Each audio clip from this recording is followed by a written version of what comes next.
Okey, Assalamualaikum. Kita lihat dulu teori penawaran dari segi takrifan penawaran. Penawaran ialah jumlah kuantiti barang dan perkhidmatan yang sanggup dikeluarkan oleh pengeluar untuk dijual pada suatu tingkat harga dalam jangka masa tertentu. Jadual penawaran dan juga keluk penawaran, kita akan tengok kedua-dua sekali. Pertama sekali kita tengok dari segi jadual. Jadual penawaran ni dia menunjukkan hubungan di antara tingkat harga sesuatu barang tu dengan kuantiti yang ditawar oleh firma terhadap barang tertentu. Daripada jadual yang diberikan ini, kita dapati beberapa keadaan berdasarkan kepada titik A, B, C dan D, dan juga hubungan dengan harga. Kalau kita tengok sini, harga bermula daripada RM1, terus kepada RM2, RM3 dan RM4, dan kita akan dapati kuantiti yang ditawarnya 5, 10, 15, 20. Jadi kalau saya terangkan, maksudnya pada keadaan A ni, harga RM1, kuantiti yang ditawar oleh pengeluar kepada pengguna adalah sebanyak 5 unit. Begitu juga bagi situasi atau keadaan pada titik B ni, pada harga RM2, kuantiti yang ditawar pengeluar kepada pengguna adalah sebanyak 10 unit. Situasi C, pada tingkat harga RM3, kuantiti yang ditawar pengeluar adalah sebanyak 15 unit, dan seterusnya pada keadaan situasi D, pada tingkat harga RM4, kuantiti yang ditawar oleh pengeluar kepada pengguna sebanyak 20 unit. Okey, jadi secara kesimpulannya kita boleh tengok di sini hubungan antara harga sesuatu barang dengan kuantiti yang ditawar ke atas satu barang tu adalah secara positif. Kenapa? Kalau kita tengok di sini, apabila harga semakin meningkat, daripada 1 kepada 2 dan seterusnya kepada 3 dan 4, kita akan dapati kuantiti yang ditawar ke atas barang itu adalah juga turut semakin bertambah daripada 5 kepada 10, 15 dan seterusnya kepada 20. Jadi hubungan antara tingkat harga dan kuantiti ditawar adalah secara positif ataupun secara langsung. Jadi daripada jadual yang kita tengok tadi, jelaslah kita jelas menunjukkan bahawa wujudnya hubungan yang positif antara tingkat harga barang dengan kuantiti barang yang ditawar oleh pengeluar. Maksudnya hubungan positif itu, semakin rendah harga sesuatu barang, maka semakin kuranglah kuantiti barang yang ditawarkan, dan begitu juga sebaliknya lah. Semakin tinggi harga sesuatu barang, semakin banyak atau semakin tinggilah kuantiti barang yang ditawarkan. So berdasarkan kepada jadual, kita juga boleh tengok keluk penawaran dan kita boleh melakar ataupun melukiskan keluk penawaran. Okey, seperti yang kita akan tunjukkan ini So keluk penawaran yang mempunyai, kita sudah tahu dia mempunyai hubungan yang positif antara harga dengan kuantiti yang ditawar. Jadi contohnya pada diandaikan pada titik A itu, pada harga RM1, kuantiti yang ditawar oleh pengeluar adalah sebanyak 5 unit. Jadi apabila dia berhubungan positif, maknanya apabila harga naik daripada RM1 kepada RM2, iaitu pada titik B, didapati kuantiti yang ditawar pengeluar ke atas kepada pengguna adalah meningkatlah daripada 5 kepada 10 unit, dan begitu juga seterusnya. Apabila harga naik daripada RM2 kepada RM3, kuantiti yang ditawar pengeluar meningkat daripada 10 kepada 15, yang berada pada titik C. Okey, dan seterusnya, begitulah proses seterusnya. Apabila harga semakin meningkat, jadi daripada RM3 kepada RM4, kuantiti yang ditawar juga turut meningkat, iaitu daripada 15 kepada 20 unit. Jelas hubungannya adalah positif. Okey, kita tengok keluk penawaran. Dari segi keluk penawaran ni, kita tengok dulu dari segi takrifan. Dia boleh takrifkan sebagai keluk yang menunjukkan kuantiti yang ditawarkan oleh seseorang pengeluar pada pelbagai tingkat harga. Okey, keluk penawaran ni dia bersifat ataupun bercerun positif juga, dan ini menunjukkan hubungan yang positif antara harga sesuatu barang dengan kuantiti barang yang ditawar. Jadi keluk penawaran ini dikatakan bercerun ataupun mencerun ke atas dari kiri ke kanan. Okey, Seterusnya kita tengok dari segi hukum penawaran. Hukum penawaran menerangkan hubungan antara harga dengan kuantiti ditawar tu adalah secara langsung ataupun secara positif, iaitu apabila harga sesuatu barang meningkat, kuantiti yang ditawar akan meningkat, dan apabila harga sesuatu barang jatuh, kuantiti yang ditawar akan jatuh dengan andaian ceteris paribus. Apa maksud ceteris paribus? Iaitu faktor-faktor lain selain daripada harga barang itu sendiri diandaikan tidak berubah ataupun malah pada waktu tersebut. So yang berubah pada waktu tersebut hanya harga barang, yang mana harga barang yang berubah itu akan mempengaruhi kuantiti ditawar barang tersebut. Okey, kita tengok penjelasan lanjut tentang hukum penawaran ini ya. Ia menunjukkan hubungan yang positif antara tingkat harga dan kuantiti ditawar. Kenapa? Ini disebabkan oleh yang pertama sekali, harga yang tinggi ini akan memberikan keuntungan yang lebih kepada pengeluar. Jadi sudah pasti pengeluar ni dia akan menawarkan lebih banyak lagi apabila harga semakin tinggi lah. Okey, yang keduanya, harga yang tinggi dia akan menyebabkan pengeluar berpendapat barang tersebut sangat diminta oleh pengguna, tetapi penawarannya kurang di pasaran. Okay. Dan yang ketiganya, pengeluar akan menambahkan penawaran untuk memenuhi permintaan. Okey, kita tengok fungsi dan juga persamaan penawaran. Persamaan penawaran ini dia menunjukkan hubungan yang berlaku antara tingkat harga dengan kuantiti yang ditawar. Okey, fungsi ataupun persamaan bagi penawaran ditulis sebagai QS sama dengan A tambah BP. Okey, jadi QS apa? QS adalah kuantiti yang ditawar. A itu adalah pemalar yang menunjukkan kuantiti ditawar pada harga sifar ataupun harga kosong. Ataupun kita boleh kata A itu juga adalah pintasan pada paksi kuantiti bagi keluk penawaran. Okey, dan B itu adalah merupakan kecerunan bagi fungsi ataupun persamaan penawaran tersendirilah, ataupun kecerunan bagi keluk penawaran tersebut. Jadi kalau kita tengok pada fungsi yang diberikan itu, jelas bila hubungan antara harga dengan kuantiti yang ditawar adalah secara positif, bermakna kecerunan bagi keluk penawaran adalah bernilai positif. Okey, dan P adalah harga. Okey, kaedah untuk memperolehi persamaan penawaran.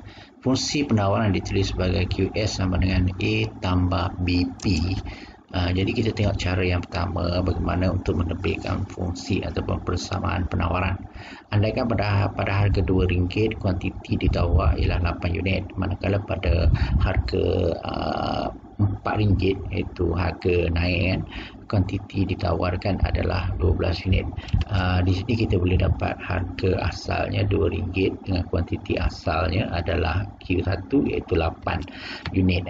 Dan apabila harga naik daripada RM2 kepada RM4, jadi RM4 itu adalah harga baru P2.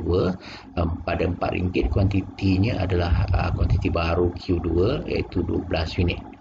Okey, jadi kita boleh pertama sekalinya boleh mendapatkan nilai kecerunan B bagi fungsi ataupun persamaan penawaran dengan menggunakan rumus perubahan Q dibahagi dengan perubahan P.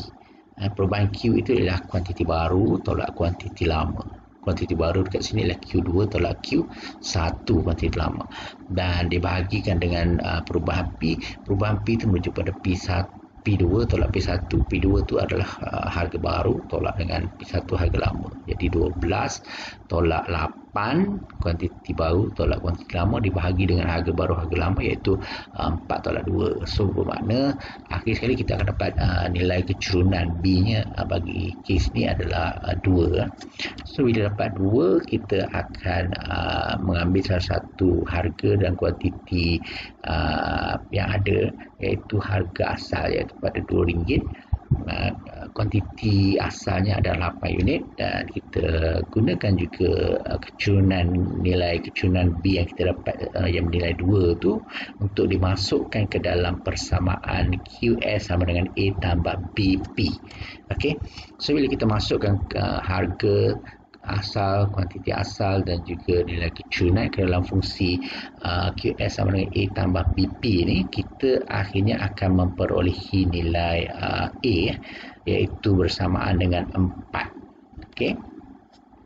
Maka lengkaplah pencarian kita selepas mengetahui nilai kecurunan B bernilai 2 dan nilai A bernilai 4, maka kita dapatlah terbitkan fungsi penawaran yang sama QS sama dengan 4 tambah 2B. Seterusnya, kita juga boleh menggunakan persamaan dengan cara kedua, iaitu menggunakan persamaan serentak. Selain daripada kita guna cara pertama tadi, iaitu step pertama kita dapatkan nilai kecurunan B, dan selepas mendapat B kita cari nilai A pintasan. Kita boleh menggunakan persamaan serentak, iaitu kita masih menggunakan data yang sama macam tadi, iaitu dengan pada harga RM2, kuantiti barang X yang ditawar adalah 8 unit.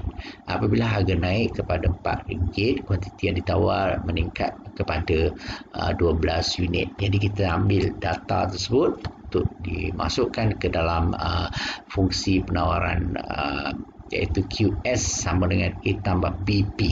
Kita terbitkan dua persamaan, persamaan 1 dengan persamaan 2. Persamaan 1 tu kita perolehi yang bernilai 8 sama dengan A tambah 2B ni daripada harga asal dan kuantiti asal.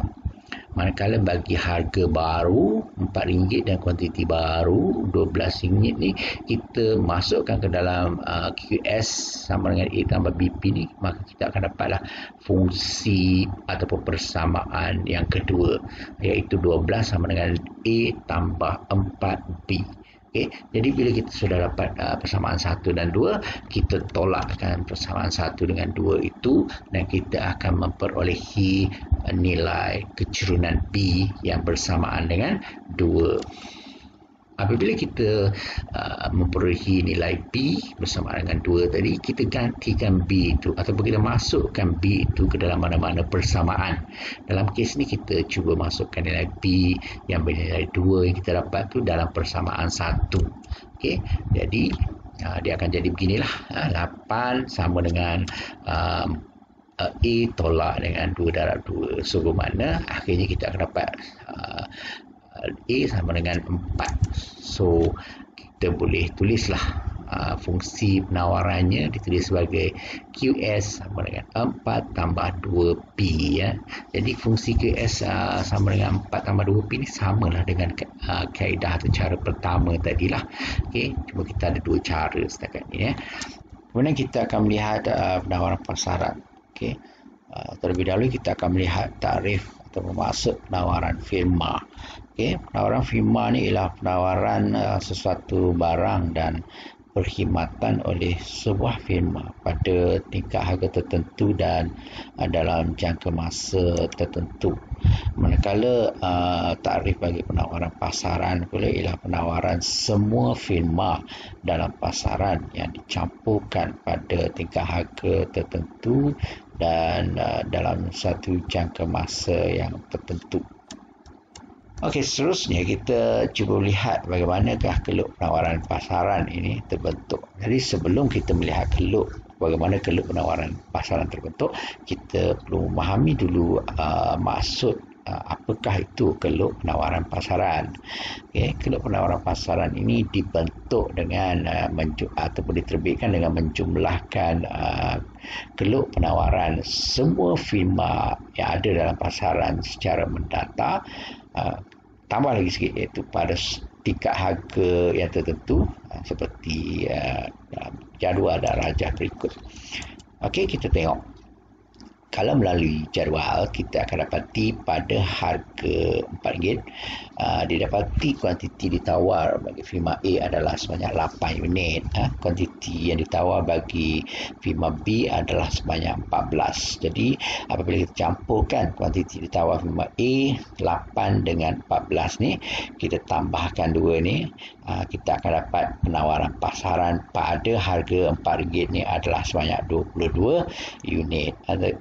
Jadi begitulah seterusnya pada keadaan B ni, pada tingkat harga RM3, kita dapati kuantiti tawar bagi firma A adalah sebanyak 5 unit dan kuantiti yang ditawar bagi firma B adalah 10. Jadi 5 tambah 10, maka kita akan dapatlah penawaran pasaran bernilai 15, berjumlah 15.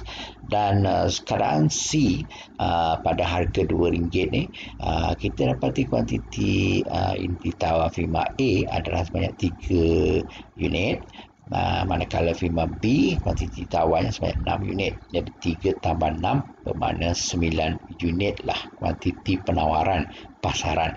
Dan bagi firma A dan B pada tingkat harga RM1, bagi situasi D ni, kita akan dapati walaupun kuantiti yang ditawar oleh firma A ni sifar, kosong, tiada penawaran, tetapi ada penawaran sebanyak 2 unit oleh firma B, maka penawaran pasaran adalah berjumlah 2 unit. Okey. Seterusnya daripada jadual, kita boleh juga menjumlahkan secara langsung, terus direct kepada jawapan. Contohnya pada tingkat harga RM40, contohnya pada tingkat harga RM4, untuk memperolehi jumlah penawaran pasaran, kita campurkan penawaran bagi firma A dengan penawaran bagi firma B. Contohnya di sini 8 bagi firma A ditambah dengan penawaran firma B 14. 8 tambah 14. So kita dapati pada harga RM4 kuantiti yang ditawar bagi pasaran adalah sebanyak 22 unit. Begitu jugalah dengan situasi pada tingkat harga RM3. Pada tingkat harga RM3 ni, kita dapati penawaran firma A sebanyak 5 unit ditambah dengan penawaran firma B sebanyak 10 unit. Hasilnya kita dapati 5 ditambah dengan 10, maka sebanyak 15 unit kuantiti ditawar pasaran pada tingkat harga RM3. Ini contoh apabila kita tambahkan kuantiti tawar bagi setiap unit penawaran firma pada harga tertentu. Okey. Jadi bagaimanakah persoalan yang seterusnya, bagaimanakah kita nak menerbitkan fungsi ataupun persamaan bagi penawaran pasaran. Jadi daripada kuantiti ataupun jumlah penawaran pasaran yang kita perolehi hasil tambah daripada penawaran setiap firma dalam pasaran, maka kita dapat pada tingkat harga tertentu ni kita dapat kuantiti. So kita contohnya pada harga asal, iaitu pada harga RM4, kuantiti asalnya adalah sebanyak 22 unit. 22 unit ini adalah kuantiti penawaran pasaran pada harga RM4. Dan pada harga baru RM3, didapati kuantiti penawaran pasaran yang barunya adalah sebanyak 15 unit. Okay. Jadi kita boleh terbitkan dengan mencari ataupun menentukan nilai kecurunan ataupun nilai B bagi fungsi inilah dengan menggunakan rumus kecurunan, iaitu perubahan Q bahagi dengan perubahan P. So akhirnya secara ringkas ni kita dapat kecurunan bagi fungsi ini adalah sebanyak 7. Okey, bernilai 7. Dan nilai B yang bersamaan dengan 7 ni kita akan masukkan ke dalam persamaan penawaran, iaitu QS sama dengan A tambah BP. Okey, jadi kita masukkan bersama dengan salah satu harga. Harga yang kita pilih di sini ialah harga asal RM4 dan juga kuantiti asal 22 unit. bersama dengan nilai B yang kita dapat tadi sebanyak 7. So kita masukkan P asal, Q asal dan kecurunan yang baru kita dapat tadi ke dalam QS sama dengan A tambah BP, kita akan dapat nilai A bernilai negatif 6. Okey. Jadi oleh itu dengan nilai kecurunan B bersamaan dengan 7 dan nilai A bersamaan dengan negatif 6, maka fungsi penawaran pasaran QSP ditulis sebagai sama dengan 7P tolak 6, ataupun kita boleh tulis juga tolak 6 tambah 7P pun boleh. Okey. Seterusnya kita boleh juga menerbitkan ataupun menghasilkan keluk penawaran pasaran daripada campuran ataupun menjumlahkan penawaran bagi setiap firma, bagi keluk-keluk penawaran firma. Dalam kes ini kita mengandaikan ada 2 firma dalam pasaran ini, iaitu firma A dan firma B lah. Dan hasil campur penawaran firma A dengan firma B pada setiap tingkat harga yang tertentu, maka kita dapat menerbitkan keluk penawaran pasaran. Okey, contohnya pada tingkat harga RM4 didapati kuantiti penawaran, kuantiti ditawar bagi firma A adalah pada titik A, iaitu sebanyak 8 unit, manakala kuantiti ditawar bagi firma B adalah sebanyak 14 unit pada tingkat harga RM4. Jadi apabila kita campurkan secara mendata pada setiap tingkat harga yang sama ini, so kita akan dapat 8 apabila ditambah dengan 14, kita akan dapat kuantiti penawar pasaran bernilai 22, berjumlah 22, iaitu pada tingkat harga RM4. Okey, seterusnya pada harga RM3. Didapati kuantiti yang ditawar oleh firma A adalah sebanyak 5 unit, manakala kuantiti yang ditawar oleh firma B bernilai 10 unit. Jadi 5 ditambah dengan 10, kita akan dapat jumlah keseluruhan penawaran pasaran pada tingkat harga RM3 ni adalah sebanyak 15 unit.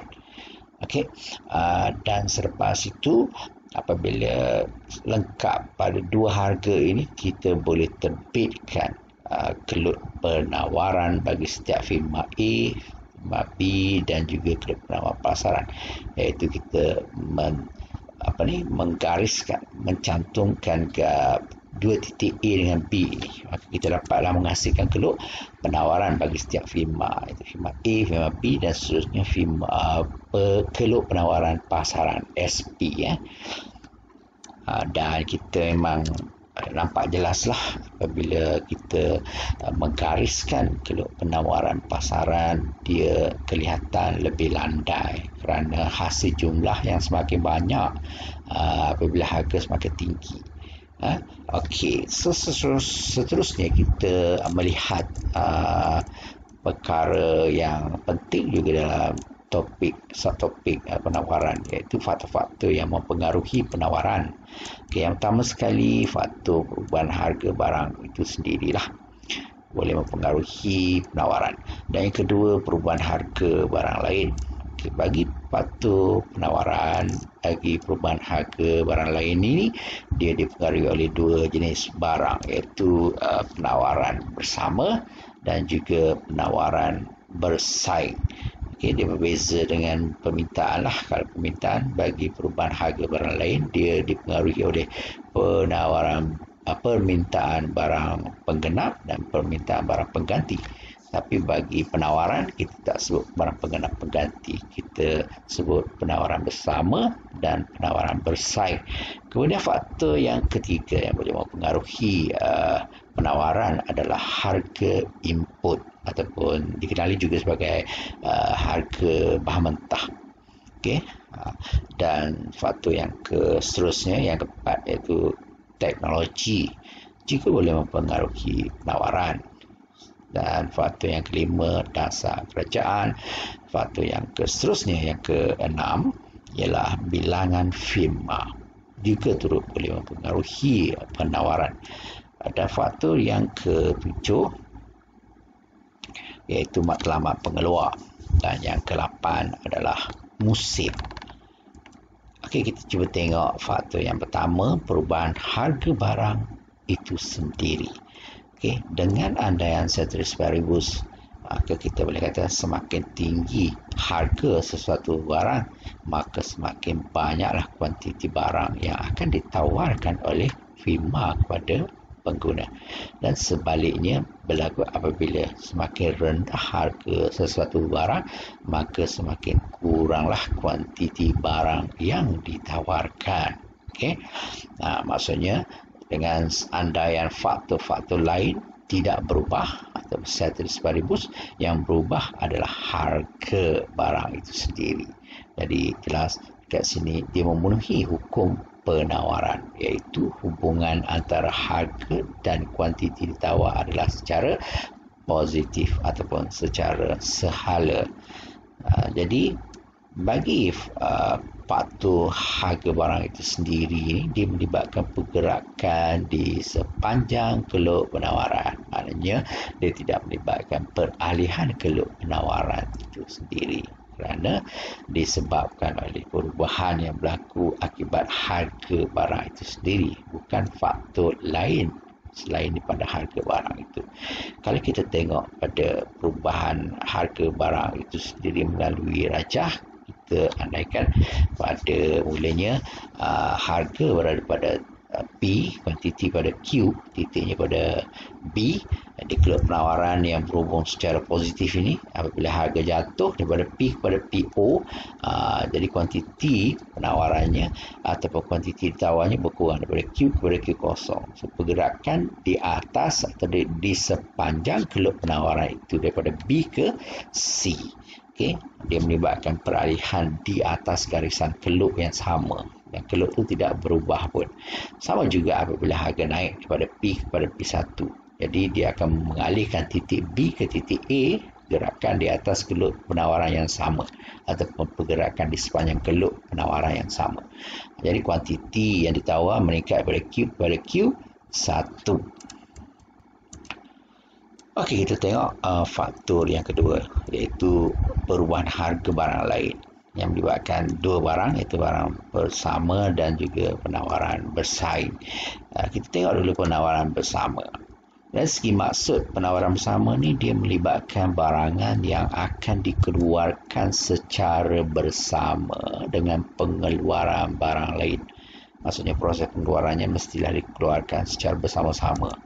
Okay, contohnya kalau kita perhatikan, kita bagi contoh daging lembu kan. Jadi bila lembu disembelih tu, diedarkan, dijual dagingnya, sudah pasti pengeluar daging lembu juga secara tidak langsung akan juga menjual kulit lembu. Okey, takkanlah kita hanya ambil jual daging saja, jadi kulitnya kita buang begitu saja. Kalau boleh, pengeluar akan cuba menawarkan kulit lembu untuk dijual selepas menjual daging lembu. Jadi daging lembu dengan kulit lembu itu boleh dikatakan sebagai barang penawaran bersama lah. Okay? Dan kenaikan harga daging lembu dia akan menyebabkan pertambahan juga ke atas penawaran kulit lembu. Sebab apa? Sebab kita faham kan, hukum penawaran mengatakan bahawa semakin tinggi tingkat harga, semakin banyaklah kuantiti barang yang ditawarkan kepada pengguna. Jadi apabila daging lembu mengalami kenaikan harga, maka atas motif untuk mendapatkan keuntungan, maka firma akan dengan meningkatnya harga daging lembu, dia akan menawarkan daging lembu dengan banyak. Penawaran daging lembu yang banyak itu sudah pasti secara tidak langsungnya akan menambahkan penawaran kulit lembu. Maka efek akhirnya keluk penawaran kulit lembu akan beralih ke sebelah kanan, akibat peningkatan penawaran kulit lembu hasil daripada tambahan daging lembu yang banyak kan. Jadi kesannya Keluk akan beralih ke sebelah kanan, walaupun kulit lembu ni tidak mengalami perubahan harga pun. Keluk penawaran kulit lembu ni beralih ke kanan kerana akibat kenaikan harga barang bersamanya, iaitu kenaikan harga daging lembunya. Okey, dan begitu dia sebaliknya. Kita tengok penawaran bagi barang yang kedua bagi perubahan harga barang lain, iaitu penawaran bersaing, ataupun ada setengah buku dia tulis penawaran bertanding. Okey, sama saja maksudnya. Okey, apa maksud penawaran bersaing? Dia melibatkan barangan yang pengeluarannya dapat diganti dengan mudah untuk mengeluarkan barang lain yang menggunakan faktor-faktor ekonomi yang sama. Okey, kita tengok contohnya lah. Penawaran bersaing ini bermakna dia melibatkan potensi keuntungan yang boleh digantikan. Yang manakah yang boleh memberi pulangan keuntungan di masa depan kepada firma itu ataupun pengeluar. Contohnya dalam proses tanaman sayur, ada beberapa pilihan untuk menanam sayur. Yang pertama sekali, mungkin boleh kita pengeluar tanam sayur bayam ataupun sayur sawi. Jadi kedua-dua sayur ini dia boleh dapat dikeluarkan dengan menggunakan faktor yang sama, iaitu boleh ditanam di atas sumber tanah yang sama. Contoh yang saya bagi, tanah tu ada 1 ekar. Jadi penentuan nak menanam bayam atau sayur sawi di atas tanah yang 1 ekar itu bergantung kepada potensi keuntungan yang bakal diperolehi. Jika diandaikan berlaku kenaikan dalam harga sayur bayam, ini menunjukkan bahawa kenaikan harga bayam ini sudah pasti berpotensi lah kepada pengeluar untuk memperolehi keuntungan di masa akan datang berbanding dengan jika dia menanam sayur sawi yang tidak mengalami kenaikan harga. Jadi secara tidak langsung kenaikan harga bayam ini menyebabkan penanaman sayur bayam ni semakin meningkatlah, ataupun dengan kata lain penawaran sayur bayam ni akan semakin bertambah ke atas tanah tersebut, dan sudah pastilah dia akan memberi kesan kepada sayur sawi. Penanaman sayur sawi akan semakin berkurang akibat bertambahnya tanaman sayur bayam.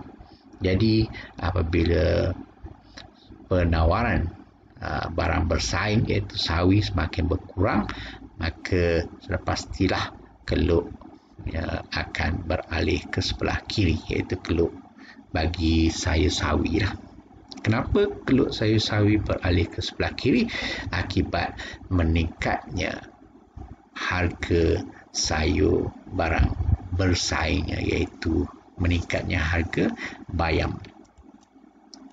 Okey, jadi kesannya Keluk penawaran sawi akan beralih ke kiri seperti yang saya sebutkan seperti tadi akibat kenaikan harga sayur bayam. Dan begitulah sebaliknya secara ringkasnya. Kalau kita tengok dekat sini perubahan harga barang lain, so Keluk ni akan beralih ke sebelah kanan bagi penawaran bagi sayur sawi tadi kan. Kenapa dia penanaman sayur sawi itu meningkat? Keluk penawaran sawi itu beralih ke kanan daripada QS0 kepada QS2 hingga menyebabkan penawarannya meningkat dari Q0 ke Q2 kerana harga barang bersaingnya iaitu sayur bayam mengalami pengurangan harga. So dengan kata lain dia memberi impak kepada pengeluar untuk menambahkan penawaran sayur sawi, walaupun sayur sawi ini harganya tidak berubah pun di sini kan. Dan begitu juga lah sebaliknya, penawaran sayur sawi ini akan berkurang ataupun beralih ke sebelah kiri daripada QS0 kepada QS1 yang menyebabkan kuantiti penawaran berkurang dari Q0 kepada Q1. Kerana apa? Sebabnya mungkin diakibatkan oleh peningkatan harga sayur bayam yang merupakan barang bersaing bagi tanaman sawi. Bila sayur bayam mengalami kenaikan harga, potensi untuk dapat keuntungan kepada sayur bayam ni akan menyebabkan penawaran bayam semakin meningkat. Jadi secara automatik penawaran barang bersaingnya iaitu sayur sawi akan mengalami pengurangan penawaran. Sebab itulah keluknya beralih ke sebelah kiri walaupun harganya tidak berubah. Okey, itu secara ringkasnya lah. Okey, kita pergi kepada faktor yang ketiga iaitu kos pengeluaran. Kos pengeluaran ni dia melibatkan kenaikan kos pengeluaran seperti kenaikan kos mengerjakan tanah, kenaikan harga modal dan juga mungkin kenaikan dari segi upah ke atas buruh yang digunakan dalam proses pengeluaran tu, dia akan menyebabkan keuntungan firma tu akan sedikit terjejas akibat daripada kenaikan kos tadi. Dan sekiranya harga barang-barang yang dijual di pasaran tetap, maka untung firma akan semakin berkurang akibat kenaikan kos itu akan mengurangkan keuntungannya lah. Okey, dan seterusnya firma akan sudah pasti cuba untuk mengurangkan bilangan penawaran atas barang dan perkhidmatannya. Okey, kita juga boleh melihat kesannya kepada rajah. Okey, kalau kita perhatikan pada rajah ini, keluk penawaran adalah pada QS0 iaitu pada tingkat harga P0 dan kuantitinya Q0, kuantiti ditawar pada Q0. Dan apabila kita mengandaikan berlaku perubahan dalam kos pengeluaran, iaitu dikatakan kos pengeluaran semakin berkurang. Kos pengeluaran yang semakin berkurang ini mungkin disebabkan oleh pengurangan harga ke atas harga input. Jadi bila harga input semakin berkurang, maka kos pengeluaran semakin berkurang. Bila kos pengeluaran semakin berkurang, maka dia akan menyebabkan firma menambahkan penawarannya. Maka keluk penawaran akan beralih ke sebelah kanan daripada QS0 kepada QS2. Peralihan keluk penawaran daripada QS0 kepada QS2 ni pada tingkat harga yang tak berubah ni, dia menyaksikan peningkatan kuantiti penawaran daripada Q0 kepada Q2. Jika diandaikan harga input semakin meningkat, menyebabkan kos pengeluaran juga akan semakin meningkat, maka dia akan memberi kesan kepada pengeluaran bagi firma tersebut, di mana keluk penawaran akan beralih ke sebelah kiri daripada QS0 kepada QS1. Pada tingkat harga yang sama, kita dapati akan berlaku pengurangan kuantiti penawaran daripada Q0 kepada Q1. Okey, itu kesan dia apabila berlakunya perubahan kos ataupun perubahan harga input. Dan seterusnya faktor yang keempat iaitu matlamat pengeluar. Matlamat pengeluar ni ada dua. Satu untuk memaksimumkan keuntungan. Bagi memaksimumkan keuntungan, jika pengeluar bertujuan memaksimumkan keuntungan, maka dia akan mengurangkan penawarannya. Apabila penawaran dikurangkan, bermakna keluk penawaran itu akan beralih ke kiri. Dan matlamat, jika pengeluar bermatlamat untuk memaksimumkan pengeluaran, dia akan menawarkan barang seberapa banyak yang mampu, maka keluk penawarannya akan beralih ke sebelah kanan. Okey, seterusnya adalah faktor teknologi. Teknologi ini ialah merujuk kepada penggunaan teknologi moden dan canggih, mana dia dapat meningkatkan daya pengeluaran sesebuah firma. Melalui teknologi moden, penghasilan barang secara besar-besaran dapat dilakukan. Jadi oleh itu keupayaan penawaran ini dapat ditingkatkan. Jadi keluk penawaran sudah pasti akan beralih ke sebelah kanan pada harga yang sama ataupun harga tetap lah. Jika sebaliknya, jika teknologi yang digunakan semakin usang ataupun semakin mundur, mana daya pengeluaran akan semakin merosot, dan ini akan menyebabkan pengeluaran akan semakin berkurang, dan sudah pasti dia memberi kesan pada keluk penawaran lah, di mana keluk penawaran akan beralih ke sebelah kiri pada harga yang sama. Okey, kita tengok faktor seterusnya, faktor dasar kerajaan. Bagi faktor dasar kerajaan di bawah penawaran ini, yang pertama sekali ialah cukai. Jadi cukai ni untuk menggalakkan penawaran tempatan, kerajaan akan mengenakan cukai lah, terutamanya ke atas barang-barang yang diimport. Jadi cukai yang dikenakan ke atas barang-barang diimport ini akan menyebabkan kenaikan harga barang-barang import.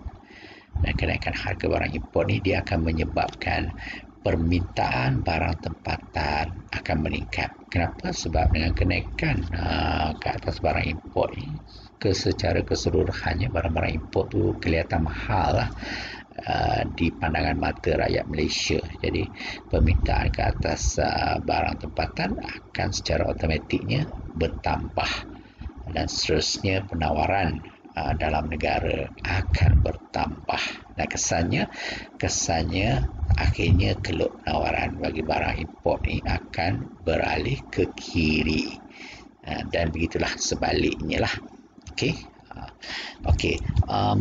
Satu lagi di bawah faktor dasar kerajaan, selain cukai, ada subsidi juga boleh mempengaruhi penawaran. Dengan subsidi ini merupakan pemberian subsidi oleh kerajaan kepada firma-firma tempatan, yang mana dia bertujuan untuk mengurangkan kos pengeluaran sesebuah firma. Jadi apabila pemberian subsidi dilakukan oleh kerajaan kepada firma tempatan, dia akan menyebabkan kos pengeluaran setiap firma itu akan berkurang. So apabila kos pengeluaran berkurang, keadaan ini akan menggalakkan firma untuk mempertingkatkan lagi pengeluaran mereka lah ke atas suatu barang itu. Jadi kesannya akan menyebabkan keluk penawaran firma tempatan itu akan beralih ke sebelah kanan. Maknanya pemberian subsidi itu akan menyebabkan keluk penawaran beralih ke sebelah kanan. Pengurangan subsidi akan menyebabkan keluk penawaran beralih ke sebelah kiri. Dan bagi cukai tadi, bila cukai dikenakan, keluk penawaran beralih ke sebelah kiri, dan cukai dikurangkan akan menyebabkan keluk penawaran beralih ke sebelah kanan. Seterusnya kita akan melihat faktor bilangan firma. Bilangan firma ni secara umumnya kita boleh kata semakin ramai ataupun semakin banyak pengeluar dalam mengeluarkan satu barang tu, maka semakin tinggilah kuantiti atau semakin banyaklah kuantiti penawaran barang tersebut. Kesannya keluk penawaran akan beralih ke sebelah kanan. Jadi sebaliknya, kalau semakin kurang bilangan pengeluar yang mengeluarkan sesuatu barang itu, maka semakin kuranglah kuantiti penawaran barang tersebut, dan akhirnya keluk penawaran akan beralih ke sebelah kiri lah. Untuk faktor musim, kita boleh kata contohnya pada musim tengkujuh, penawaran ikan ataupun penawaran getah ni akan berkurang, kerana musim tengkujuh ni bagi nelayan dia tidak dapat ke laut kerana laut yang bergelora, dan begitu juga dengan penanaman getah.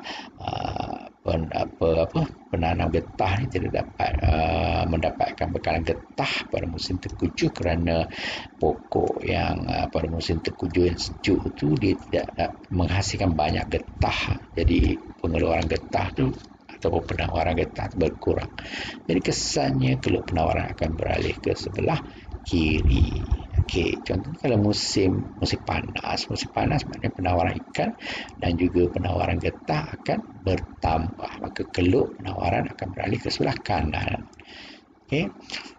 Sekali kita nak tengok bagi di bawah subtopik penawaran ni ada satu konsep, dua konsep itu perubahan kuantiti ditawar, dan satu lagi perubahan penawaran. Kita tengok dulu perubahan kuantiti yang ditawar, perubahan pada satu keluk.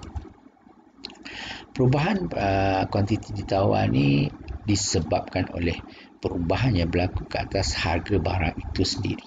Maknanya disebabkan oleh harga barang itu. Bila harga barang itu berubah, dia dikenali sebagai perubahan kuantiti ditawar. Maksudnya faktor-faktor lain pada waktu itu diandaikan tidak berubah ataupun berada dalam keadaan yang tetap. Dan impaknya apa? Dia merupakan pergerakan di sepanjang keluk penawaran yang sama. Maknanya dia tidak menganjakkan keluk penawaran. Pergerakan di atas garis keluk penawaran itu sendiri. Okay. Jadi kalau berlaku kenaikan harga, so dia akan menyebabkan kuantiti ditawarnya akan bertambah. Dan itu dikenali sebagai perubahan kuantiti ditawar lah. Dan kalau penurunan harga, dia akan menyebabkan kuantiti yang ditawar itu akan jatuh. Ini juga dikenali sebagai perubahan kuantiti ditawar, tapi melibatkan pengurangan kuantiti ditawar lah. Kalau dari segi keluknya, kita tengok contohnya pada keluk SS ni, pada harga P, kuantiti Q, titiknya pada titik B. Jika harga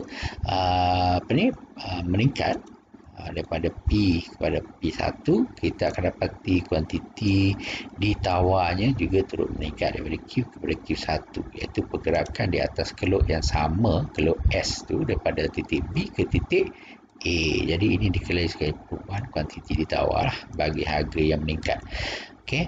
Dan apabila harga jatuh daripada daripada P kepada PO, kuantiti ditawar berkurang daripada Q kepada QO. Jadi pergerakan titik daripada titik B ke titik C yang menyebabkan pergerakan di atas keluk yang sama, itu dikenali sebagai perubahan kuantiti tawar lah bagi kes kuantiti tawar yang semakin berkurang.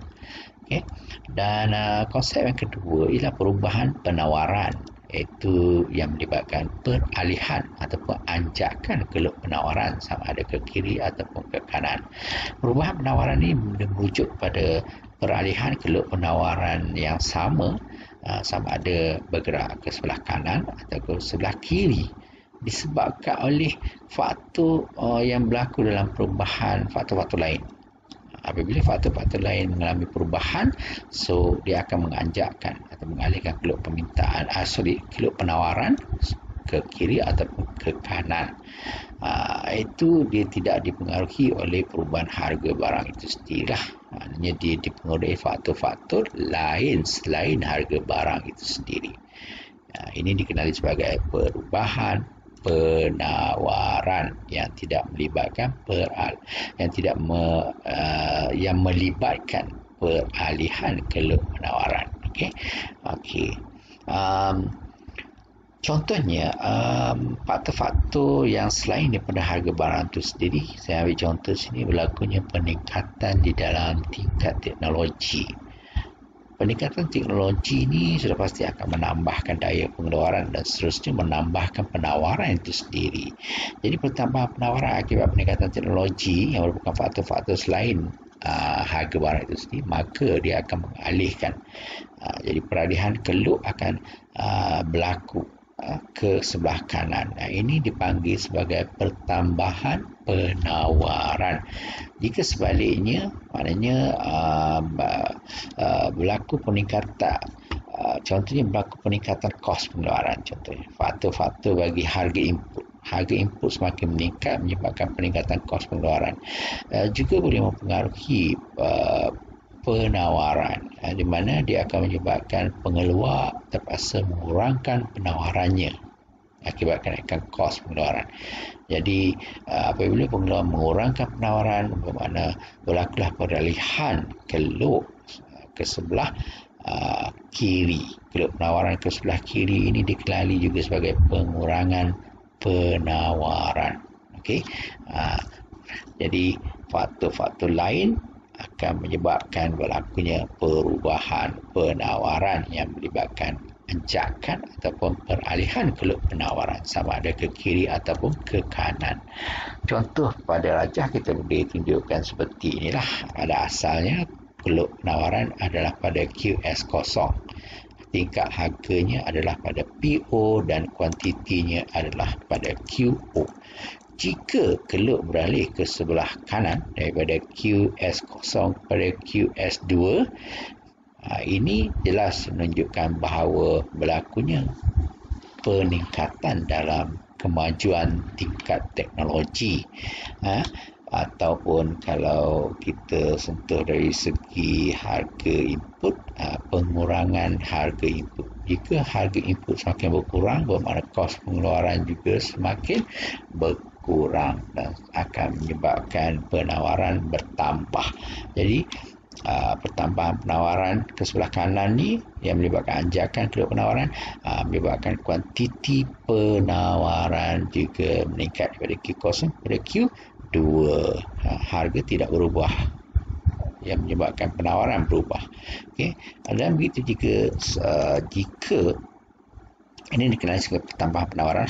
Okey, bagi kes tingkat teknologi semakin mundur atau semakin berkurang ataupun kos pengeluaran semakin meningkat, maka keluk penawaran QS0 itu akan beralih ke sebelah kiri daripada QS0 kepada QS1 dengan harga yang sama.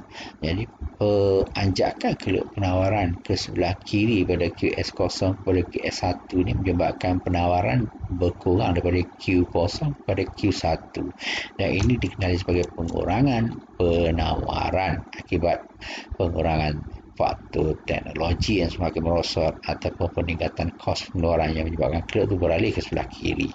Okey, dan ini dikenali sebagai perubahan penawaran. Kerana apa? Kerana disebabkan oleh faktor-faktor selain harga barang itu sendiri. Kalau kita tengok harga barang itu sendiri tak berubah pun, yang mengalihkan keluk ke kiri ke kanan adalah disebabkan faktor-faktor lain selain harga barang itu sendiri.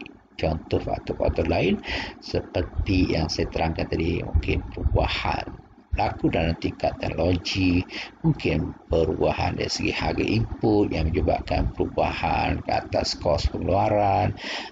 Yang saya belum sebut faktor-faktor lain yang mungkin dasar kerajaan yang melibatkan cukai ataupun subsidi, bilangan pengeluar, matlamat pengeluar, dan banyak lagi faktor-faktor lain selain daripada perubahan harga barang itu sendiri.